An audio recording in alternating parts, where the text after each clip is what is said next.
Yang jelas kami bersepakat agar negara ini, perjalanan bangsa ini mengarah kepada arah yang benar. Kalau nyata-nyata tidak tepat, tidak benar, dan apalagi melukai dan mencederai rakyat kita akan koreksi, akan kritisi, dan kita tolak. Dari awal saya putuskan bahwa Mahkamah Konstitusi itu harus mendengarkan suara demokrasi, suara rakyat. Jadi kalau Mahkamah Konstitusi ngotot bahwa ini soal open legal policy, bahwa semua yang datang ke Mahkamah itu nggak punya legal standing, akhirnya kita mesti bertanya, lalu legal standing Mahkamah apa sebetulnya? Kalau itu kita tinggalkan seperti maunya Rocky Gerung, rusak negara ini. Jadi sahabat Indonesia, saya bisa mengatakan dengan keras bahwa Rocky Gerung itu adalah toksik atau racun bagi bangsa ini. Harus kita netralisir. Kami sudah mencoba untuk menanggapi dan meletakkan pada porsi yang benar bahwa setiap partai boleh saja punya desain, punya strategi untuk berkomunikasi dan bertemu dengan siapapun. Tetapi ketika para tokoh menyampaikan pernyataan ke publik, lebih-lebih mengatakan, Pak SBY mengatakan terjadi abuse of power, kemudian presidential threshold itu lucu-lucuan dan menipu rakyat. Nah ini kemudian kami harus meluruskan hal tersebut. Saya sebenarnya kasihan sama Partai Demokrat. Usaha mereka untuk bertahan pada posisi puncak klasemen partai di Indonesia gagal total. Bahkan mereka terancam ditendang dari klasemen ketika dalam pemilu tahun 2019 lalu, hampir saja Partai Demokrat tidak memenuhi ambang batas parlemen. Jangankan ke posisi ketua umum ternyata gitu ya. Bahkan surveinya juga dikarbit. Makanya sekarang mereka panik gitu, mengusulkan agar presidensial threshold ini dihapuskan.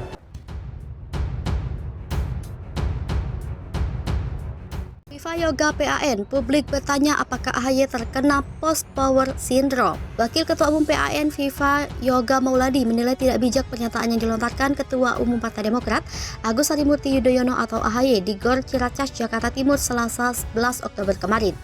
AHY dalam acara PD di Ciracas kemarin menyebut parpolnya menghendaki perubahan ke arah lebih baik terjadi di Indonesia. Sebab AHY mengklaim kehidupan masyarakat makin sulit pemerintahan saat ini dibandingkan pimpinan era sebelumnya. Alumnus Universitas Udayana itu beralasan setiap pemimpin negara memiliki tantangan yang berbeda sehingga dirinya menganggap pernyataan AHY tidak bijak. Ex-aktivis Himpunan Mahasiswa Islam itu menyebut rakyat tentu mempertanyakan langkah AHY yang membanding-bandingkan kepemimpinan satu dengan lainnya. Kedepan dia mengajak seluruh elemen bangsa bisa menawarkan ide yang kontekstual demi kemajuan bangsa ketimbang membanding-bandingkan kinerja pemimpin. Saling sindir PDIP Nasdem berlanjut, pengamat sebut kontraproduktif. Saling sindir antara Partai Demokrasi Indonesia Perjuangan dan Partai Nasional Demokrat dinilai kontraproduktif.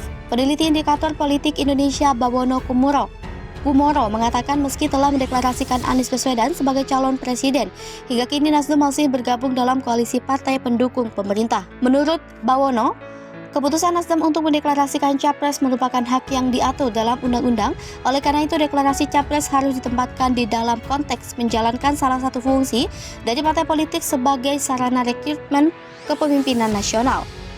Minggu 9 Oktober lalu, Sekretaris Jenderal PDIP Hasto Kristianto menyindir Nasdem, partai pimpinan Surya Paloh itu mendeklarasikan Anies Baswedan sebagai calon presiden. Hasto menyebut istilah biru keluar dari pemerintahan. Pengamat politik yang juga Direktur Indo Strategi Research and Consulting Arif Nurul Iman menilai aksi saling sindir PDIP dan Nasdem merupakan hal yang wajar. Apalagi pencapresan Anies menurut Arif juga menyiratkan keberanian partai pimpinan Surya Paloh itu. Menurut Arif, Nasdem dan PDIP sama-sama berkepentingan dalam suksesi Pilpres 2024. Kedua partai telah mengisyaratkan akan berada di poros yang berbeda. Meski begitu, dia menilai perbedaan sikap pimpinan kedua partai sebagai bentuk rivalitas politik yang biasa terjadi dalam politik. Saling sindir antara petinggi PDIP dan Nasdem ini berlanjut dengan munculnya desakan agar Presiden Jokowi mengeluarkan Nasdem dan koalisi. Pada Senin 10 Oktober, Forum Diskusi Relawan Jokowi meminta Presiden Joko Widodo untuk mencopot 3 menteri kader Nasdem. Menteri yang dimaksud adalah Menteri Pertanian Syahrul Yassin Limpo, Menteri Kehutanan dan Lingkungan Hidup Siti Nurbaya, dan Menteri Komunikasi dan Informatika Johnny G. Plate. Relawan Jokowi menilai hal tersebut bertentangan dengan nilai-nilai yang sejauh ini dijunjung oleh Jokowi.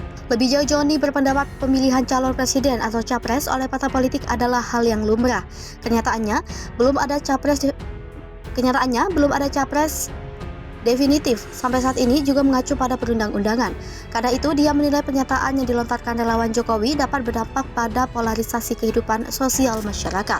Koalisi pengusung Anies belum terbentuk, masih terkendala cawapres. Partai Nasdem mengungkapkan bahwa koalisi yang hendak dibangun dengan Demokrat dan PKS belum menyepakati ihwal sosok calon wakil presiden yang bakal mendampingi Anies Baswedan di Pilpres 2024. Ketua DPP Partai Nasdem Willy Aditya mengatakan Demokrat dan PKS tidak keberatan untuk mengusung Anies sebagai capres. Bahkan menurut Willy, hal itu menjadi benang merah penjajakan koalisi. Namun Willy mengatakan salah satu yang belum disepakati antara Nasdem, Demokrat, dan PKS adalah soal cawapres yang bakal mendampingi Anies. Willy mengklaim Nasdem menyerahkan sosok cawapres kepada Anies Baswedan, akan tetapi perlu pula dibicarakan dengan Demokrat dan PKS. Dia mengingatkan bahwa pihak yang mendaftar ke KPU adalah partai politik selaku pemilik tiket. Oleh karena itu, partai-partai yang akan berkoalisi perlu mencapai kata sepakat terlebih dahulu. Terpisah, Ketua Departemen Politik DPP PKS Nabil Ahmad Fauzi mengakui bahwa rencana koalisi partainya dengan Partai Nasdem dan Partai Demokrat dalam tahap pembahasan cawapres. Usulan nama-nama dari PKS nantinya akan mendampingi Anies yang telah lebih dulu dideklarasikan Nasdem. Dalam sejumlah kesempatan, Nabil menyebut PKS telah menyodorkan sejumlah kader kepada Nasdem dan Demokrat. Mereka antara lain mantan Gubernur Jawa Barat Ahmad Heriawan, Wakil Ketua DPR Hidayat Nur Wahid, hingga mantan Gubernur Sumatera Barat Irwan Prayitno. Sejauh ini, Nasdem sudah mendeklarasikan Anies sebagai calon presiden. Partai Demokrat dan PKS belum melakukan hal yang sama. Meski demikian, Anies sudah mengunjungi kantor DPP Demokrat usai dideklarasikan Nasdem sebagai capres. Dia disambut meriah oleh Ketua Umum Demokrat Agus Harimurti Yudhoyono dan kader Partai Demokrat ketika itu. Terus sindir Nasdem soal pencapresan Anies, PDIP dinilai tak dewasa berpolitik. Direktur Eksekutif Lembaga Survei Indonesia, Jayadi Hanan, menilai sikap PDIP Perjuangan menerus menyentil Partai Nasdem karena mendeklarasikan Anies Baswedan sebagai calon presiden 2024 kurang tepat. Menurut dia, tak menjadi soal jika partai koalisi pemerintah kini menyatakan dukungan ke tokoh yang notabene oposisi. Jayadi mengatakan Nasdem tergabung dalam pemerintahan pendukung Jokowi Ma'ruf Amin untuk periode 2019 sampai 2024. Sementara deklarasi Anies sebagai capres dimaksudkan Nasdem untuk pemilu 2024. Oleh karenanya, menurut dia, dukungan Nasdem untuk Anies tak berkaitan dengan posisi partai besutan Surya Paloh itu di pemerintahan Jokowi saat ini. Lagi pula, lanjut Jayadi, pemerintahan Jokowi tak mau tahu berjalan tumpang tindih dengan persiapan pemilu 2024, sehingga wajar jika partai politik mulai mengambil ancang-ancang seperti mendeklarasikan capres atau membentuk koalisi dengan partai lain. Dengan situasi yang demikian, tidak mungkin 7 partai politik pendukung pemerintahan Jokowi Ma'ruf seragam dalam mengusung capres atau membentuk koalisi. Maka tidak seharusnya Nasdem atau partai politik lain disingkirkan dari pemerintahan jika kelak mendukung capres atau berkoalisi dengan oposisi. Selain itu, kata Jayadi, ihwal partai koalisi dan jajaran menteri di Kabinet Indonesia Maju menjadi kewenangan presiden.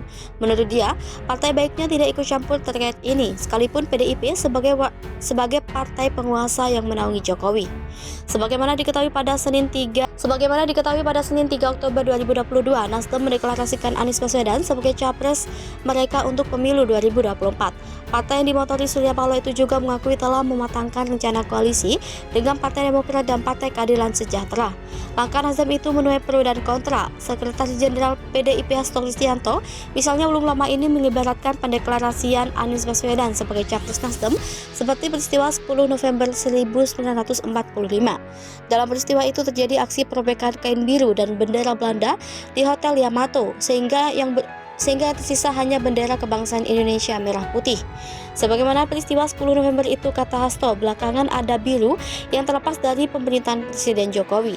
Kendati tak menyebut gamblang tentang biru yang dimaksud, namun publik meyakini bahwa elit PDIP itu menyentil Nasdem yang mendeklarasikan Anies sebagai capres.